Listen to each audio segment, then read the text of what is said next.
అమ్మా నేను రాఖీ వాళ్ళతో కట్టించుకోవాలని. అయ్యో కొడుక, నీకు రాగట్టేటోళ్ళు ఎవరు లేరు కదారా. నువ్వు ఆడుకునే అక్కలతో ఎవరితోనన్నా కట్టించుకోపో బిడ్డ. సరే తీ అమ్మా.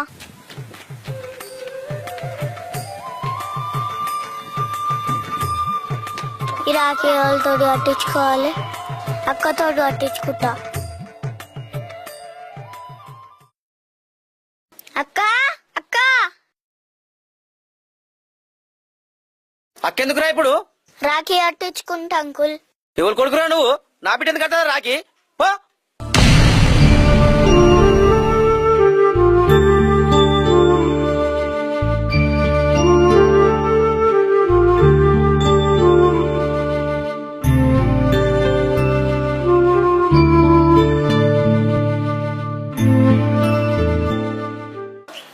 అక్కలు ఎవరన్నా కట్టొచ్చాట కదా రాఖీ, నువ్వు కట్టవా అక్క ప్లీజ్?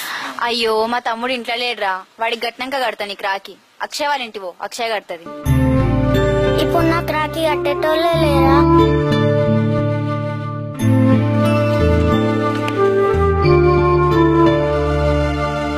మా ఇంటి ముందట ఉన్న అక్కతోటి కట్టించుకుంటా రాఖీ.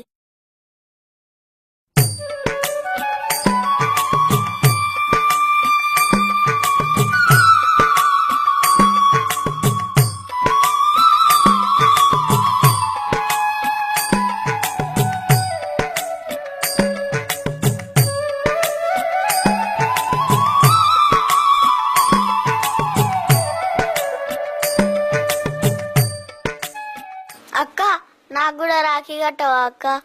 మీ అక్కనో చెల్లెనో కడుతుంది పోరా. నాకు అక్కలే చెల్లలేదు అంకుల్. ఎవరితోనన్నా కట్టించుకోపో.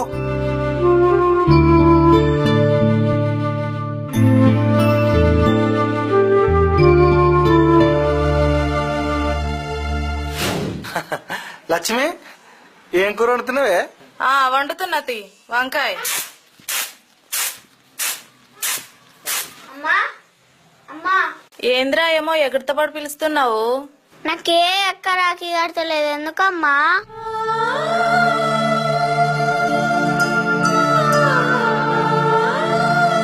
నీకు అక్కో చెల్లో ఉంటే కదరా రాఖీ కట్టేది.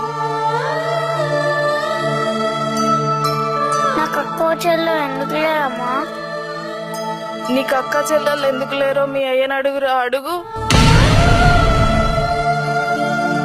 నాకు అక్క చెల్లు ఎందుకు లేదు డాడీ?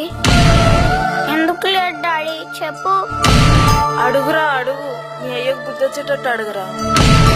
ఆడపిల్లలు వద్దంటే వద్దని కడుపులోనే నలుగురిని చంపిండు మీ అయ్య.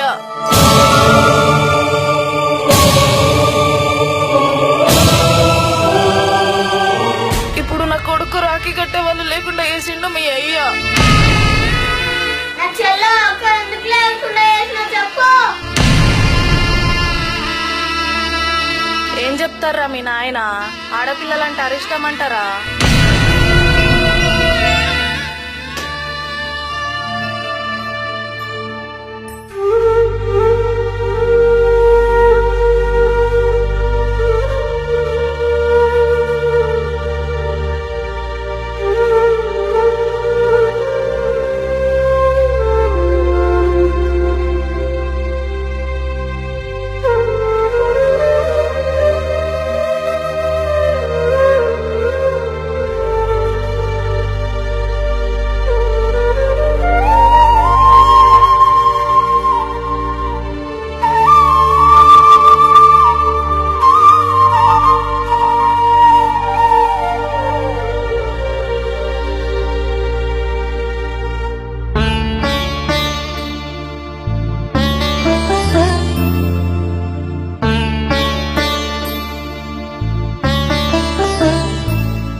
నాకు అక్క చెల్లె లేకుండా చేసినావు.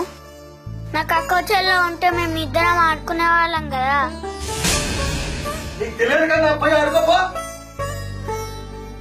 ఎవరితో ఆడుకోవాలి నాన్న? రాఖీ కట్టమని పక్కింటి అక్కని అడిగితే మా తమ్ముని కట్టినాక కడతా అని అంటురు. నీకు రాఖీ లేకుంటే ఏం కాదు ఇప్పుడు. నీకేం నాన్న, కొడుకుంటే చాలు. మా నాన్న నీకు అక్కర్లేదు. నేను పెద్ద అయ్యాక పెళ్ళితో చేస్తావు చెప్పు. నీకేంద్రా, ఓ డాక్టర్ ను ఓ ఇంజనీర్ ను ఇచ్చి అంగరంగ వైభవంగా పెళ్లి చేస్తా. డాక్టర్ అయినా ఇంజనీర్ అయిన ఆడపిల్లే కదా, మరి మోహన్ తోటి ఎందుకు పెళ్లి చేయవు? నేను అన్న మా నాయనమ్మ అడదే నాన్న, నిన్ను పెళ్లి చేసుకున్న మా అమ్మ కూడా అడదే నాన్న. ఓ మా తెలుసా, ఓ ఇందిరాగాంధీ, ఓ జయలలిత, ఓ కల్పన చావ్లా, అంతెందుకు మన జిల్లా కలెక్టర్ అనితా రామచంద్రన్ కూడా అడదే నాన్న. ఛీ, నీ కడుపులో ఉన్నందుకు సిగ్గుపడుతున్నా నాన్న.